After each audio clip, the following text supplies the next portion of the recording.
Mad? Mad? Yeah, this is really Cox. I'm sorry, but I enjoy every moment of my life. Oh no! This guy, the dude. family home that they're always flexing is being foreclosed on. They will soon no longer have their house, which is really the only visual we have that they're successful. I think that they bit off more than they could chew when they started hiring all this high-end talent. And now he's about to lose everything. And to make matters worse, they are getting foreclosed on their $10 million house. Everything they do seems to turn into a scam or lawsuit. We're at about 12 lawsuits right now. It looks like maybe his wife is gonna leave him. Austin McBroom is such a freaking scammer. I hope this guy goes to jail. Yes, old Stout. The Ace family only Guys, had so long. Guys, what I heard, chat, is that he was playing Fortnite and he decided to snipe Ninja. Ninja actually, he bought the bank and he foreclosed his home. That's real story. Golden facade of that is a real. that eventually came crumbling down. Taking a move right out of Dan Bilzerian's playbook, Austin McBroom and his wife Catherine displayed their decadent life, inclusive of mansions and fancy cars, to their 19 million subscribers on YouTube before being completely and utterly exposed. At the time, I found it really odd that they had 2 loans on the property totaling nearly $10 million. The Ace family's $10 million house with a $10 million mortgage on it is going into foreclosure. They're being sued for over $130 million for shady.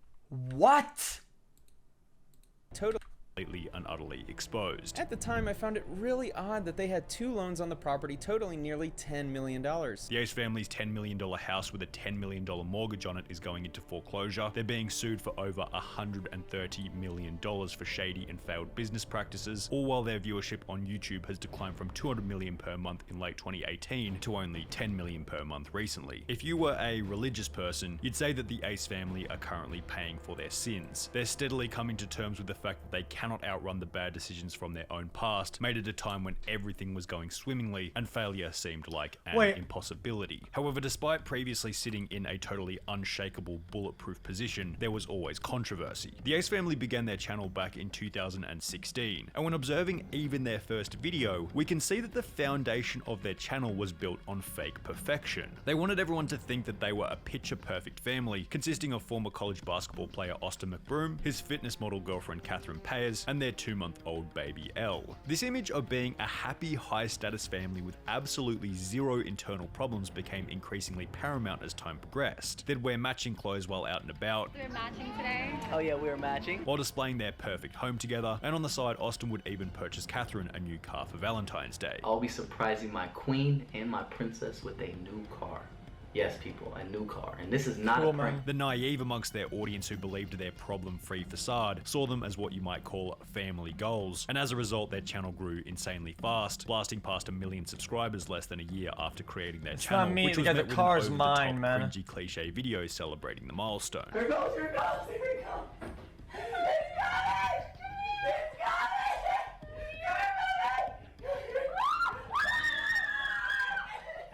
However, now that they had a following, people started to notice and therefore call them out on the fake nature of their lives. It started somewhat subtly. For example, Catherine made a tweet stating, "I'm the most laid-back, chill, drama-free, overly calculated person you'll ever meet. If you don't like it, F off." If someone tries to convince you that their personality is this or that, it's probably best to assume the opposite, because if they really were that thing, they wouldn't need to tell you. This is highlighted pretty well in that Catherine states she's a laid-back, drama-free person in a combative tweet that requests people to F off. In addition to this, she'd respond to fans stating, "Your whack ass is annoying, mind your own business. Your tweet of my pic is the most attention you've ever had, LOL," highlighting that maybe she's not the laid back, genuine individual that she proclaims to be. Many would probably agree that that's usually projection because, guys, not everybody does everything for attention.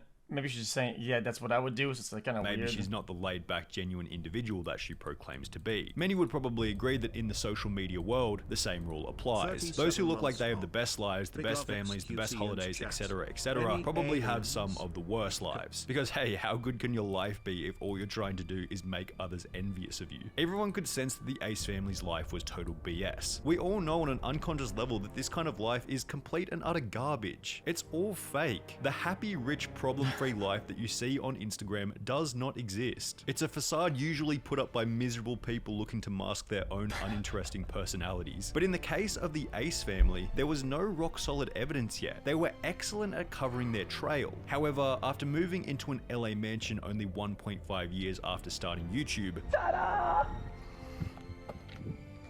The Ace family crazy. They began to get exposed on the main screen. When introducing the property, they framed the whole scenario as if he and Catherine had purchased the home. I've always wanted my own home, and I've never had Oh one. no. Catherine's never had one.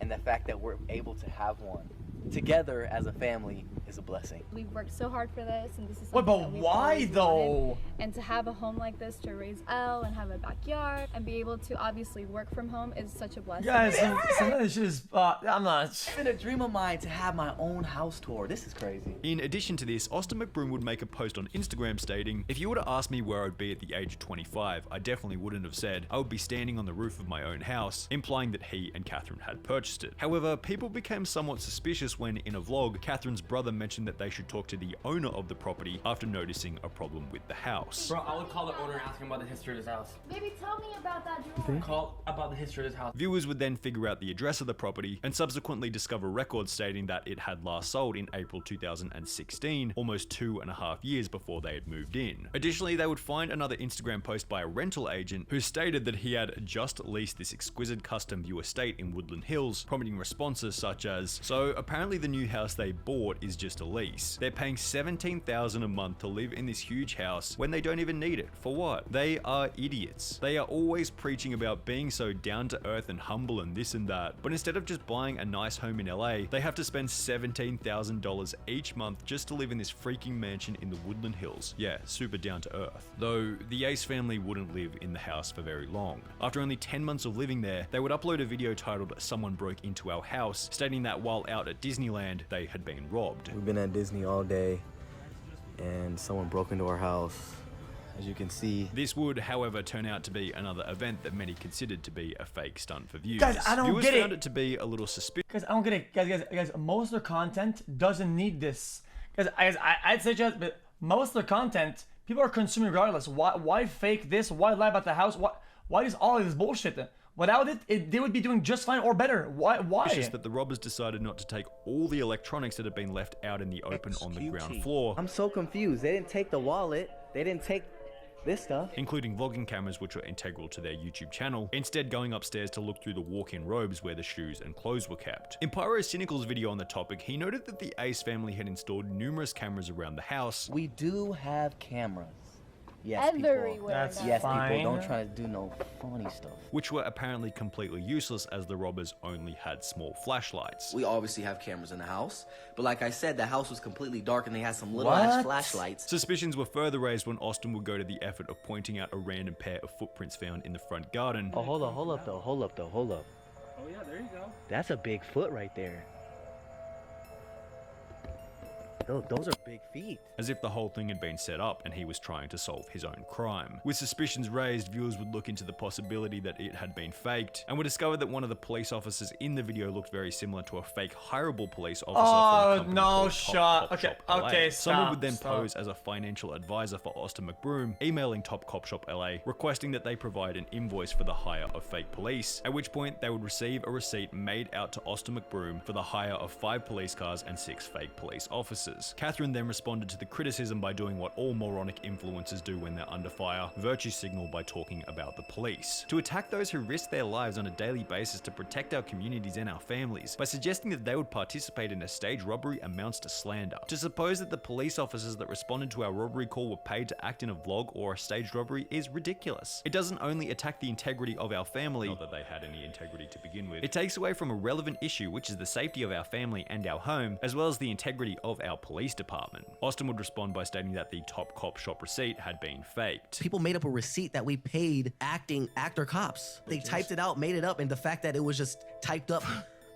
very professional, they thought it was real. And then they took one of the cops that looked like he was from a movie and put the two pictures together saw that, bro. and said it's the same cop, but it was completely different. 4 days later, the Ace family would move to a new property and things seemed to go back to normal. Yeah, I kind of wish they kind of like, guys, I know it's kind of bad to do that on the show, but to like kind of ambush them, I don't see a lot of shows that do that. They kind of like, you know, they do research, right?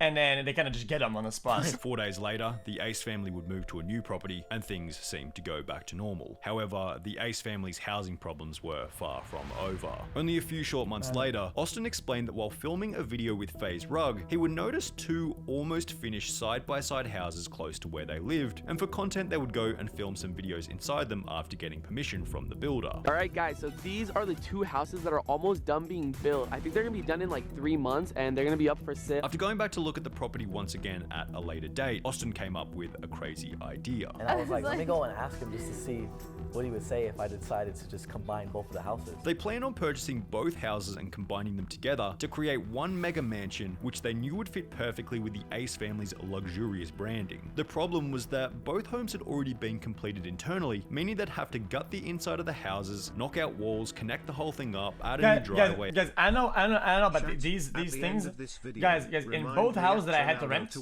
live in, they had these fucking fireplaces. They cracked the walls. Good night. The walls end up cracking and shit. They'd have to gut the inside of the houses, knock out walls, connect the whole thing up, add a new driveway, etc, etc. So the project was going to cost substantially more. Maybe because of thermal dilatation or whatever? What does that? All of them crack the walls. If they were to buy each house separately, like way more. When looking at a basic real estate map for sold properties surrounding the 2 houses they wanted to combine together, pretty much every single sale price is under 1.5 million. Let's give them the benefit of the doubt and say that each property was worth 3 million on their own, considering each house was brand new and on top of a hill with a view, which would total $6 million for the 2 houses. Well, after all was said and done, the Ace family paid $10,064,230 for the 2 houses as a combined finished product. We are here at the McBroom residence, about to sign our lives away. Our lives? Not only had they paid a premium of approximately $4 million to have the houses combined, but they also paid $10 million for a property in an area where very few had sold for more than $2 million. That is such a bad idea. Just in case the purchase wasn't stupid enough already, it was then revealed that they had financed the entire $10 million from 2 different hard money lenders. At the end of July 2019, the McBrooms took out a hard money loan of $8.85 million. Wait, no cash down? No, straight up? 5 Arch Funding Corp, and another $1 million loan from TMK Development LLC, who I'm assuming is also a hard money lender. Hard money loans are expensive loans used by house flippers that almost always have a 1-year payback term. They're considered expensive because the borrower typically pays multiple points at closing and an interest rate of 10 to 12% on an interest-only loan. The amount owed is about $9.5 million. Wait, 12%. Chad, don't you usually pay your house over like 15, 20 years or some shit like that? Or like 10, 15, 20? And interest, the loan is $95,000. 12%! 12%! $1,000 per month interest only, add on property taxes, which for that property are exactly $10,000 a month. Insurance and maintenance gives you a total monthly cost of well over $110,000 every single month. Now, while $110,000 per month seems pretty damn expensive for you and me, we can assume that the McBrooms were making well over $1 million per month at this point. So to them, $110K per month with their income at the time seemed somewhat reasonable. The key word, however, is at the time. Social media stars like sports stars, as Cornelius outlined excellently in his video, have some of the most fragile careers imaginable, especially for those like the Ace family, where all they're really bringing to the table is look at how much money I have, or look at our amazing family, which people get bored of pretty damn quickly. As soon as the Ace family had announced that their house was finally finished, everything started to go downhill. After moving into their new $10 million mansion, it seemed as though they stopped paying for an unfinished $7,000 a month lease at their previous rental property, and as a result, they would be sued by their landlord for $65,000. This would accompany what would be a total of 12 different lawsuits shortly after moving into their extravagant house, each of which totaling various different amounts, some being as much as $100 million. This $100 million lawsuit came about after Austin hosted a boxing event by the name of Social Gloves. The concept was pretty simple. A bunch of different YouTubers would fight a bunch of different TikTokers and then market it as YouTube vs TikTok boxing. I will be fighting Austin McBomb. Look, that's him right there. The event would make money through pay-per-view, a method proven successful by the likes of Logan and Jake Paul. However, Austin McBroom of the Ace family set his expectations way too high. He estimated that the boxing match would earn a total of between $200 and $500 million.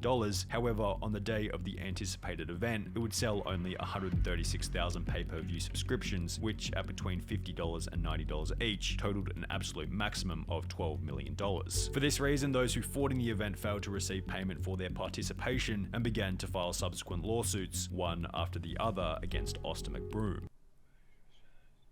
None of the fighters have been paid. Nobody's been paid. Nobody knows what's going on. Apparently, they were planning on selling 500,000 subscriptions. They only sold 100,000.